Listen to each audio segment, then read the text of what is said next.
Hi, so I saw your video on D&D magic physics and the representation of the kinetic energy and potential energy of a spell going through space. And I had a few issues. I had one issue with the spell disappearing after the spell of the range of the spell R. It just vanishes into nothingness, right? And it remains with some potential energy or kinetic energy um, that is unexplainable to why the spell actually causes damage at the end of the range, but not a millimeter outside of that range. And I also had an issue with it only applying to spells moving in actual 3D space like Firebolt versus spells just appearing at a different point in space like Firebolt, which are completely separate from the caster. I thought, well, what if magic doesn't actually move in 3D space? What if it moves in 4D space? And because I can't actually represent 4D space on a piece of paper, I decided to make this experiment um, visualized only on the X dimension. So right here I have a X dimension of the caster at point at the center, and the X dimension goes into the negative and the positive, and we have a negative range of the spell and a positive range of the spell. And I thought, what if we have an equidistant line to every point in this potential range of the spell of length m, and even to itself, even the caster to itself has this m distance in the magic dimension. We'll call it the weave dimension. And at first, I was toying around with some different curves, shapes. I wasn't really arriving at anything that has equidistant points, and I thought, well, what about, for example, I took inspiration with the relativity curvature of spacetime. What that is caused by a mass object existing in spacetime, right? The If the curvature was radial, then every point would be equidistant to the caster, right? And maybe that helps it. But I thought, okay, maybe I don't want to get into relativity right now. So I thought of anything radial right now would help. So I thought of a polar coordinate system where the caster would be on the same x dimension. The caster exists in actual space. So we have negative r to positive r in the polar coordinate system, and maybe because other areas of spacetime exist outside of the range of the spell, the arc is not a closed circle. And I thought, well, okay, what if the magic travels to the center and then back to any other point in the range of the spell? That would give it a length of 2 for any casting of the spell. And having the same length would mean that it has the same energy and the same damage on any point in the range of the spell. But I thought maybe this is a very unnatural movement. Why would it go back like in a zigzag? So I thought, what if it's a hemisphere? And it's just taking a circular path where I thought like, okay, but this would actually make it easier to shoot at a different point in outside the range, like miles and miles away from the range of the spell.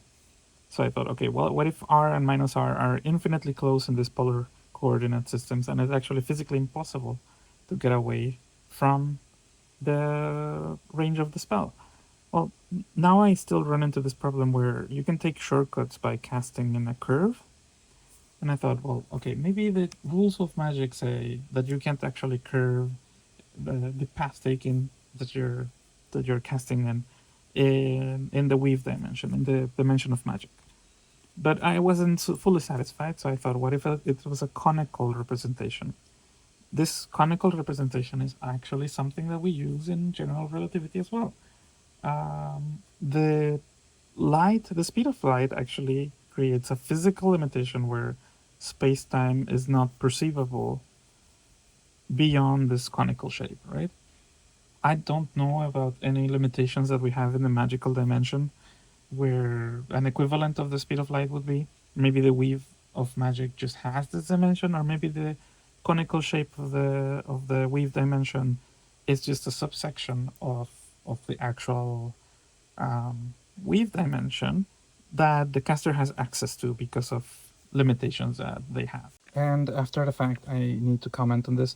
Maybe the actual shape, the conical shape of this is the limitations of the caster that can be increased. The range of the spell can be increased by having the feat Spell Sniper or by taking sorcerer points, and that is why that is different. So I thought this maybe was it. But I was struggling with the path taking of the spell. You could still technically cast in a curve. But then I thought about the law of action in physics. The law of action determines that anything from light reflections, optics, to subatomic particle physics to actual just regular dynamic physics, uh, things tend to take the path of least resistance. That would be maybe motion in a straight line. That would mean the reflection of water, the reflection of light on a water surface, everything. So I thought, what if magic is just the same? And there is the x dimension in this conical shape, where r and minus r are infinitely close, so it's actually physically impossible for the spell to go beyond the range of the spell. And there is the weave dimension, where we can aim at any point in this range. But that would mean that the spell follows this kind of non-straight path, and that would bother me for a little bit, until I thought, what if the caster is actually preparing the spell with the somatic and material and verbal components of the spell by tilting the conical shape of the weave, so that it actually always has, it always follows a straight path from the caster to any point in the range. So that is my take on the applications of non-Euclidean geometry on D&D spell magic. And this would potentially fix the issues with magic disappearing just after the range ends, and because it is actually physically impossible for the spell to go anywhere beyond this range in this geometry. And it will also make it so that Fireball, which just appears out of thin air in any point in the range, makes sense because you're sending magic through a higher dimension that is not visible to us in this plane.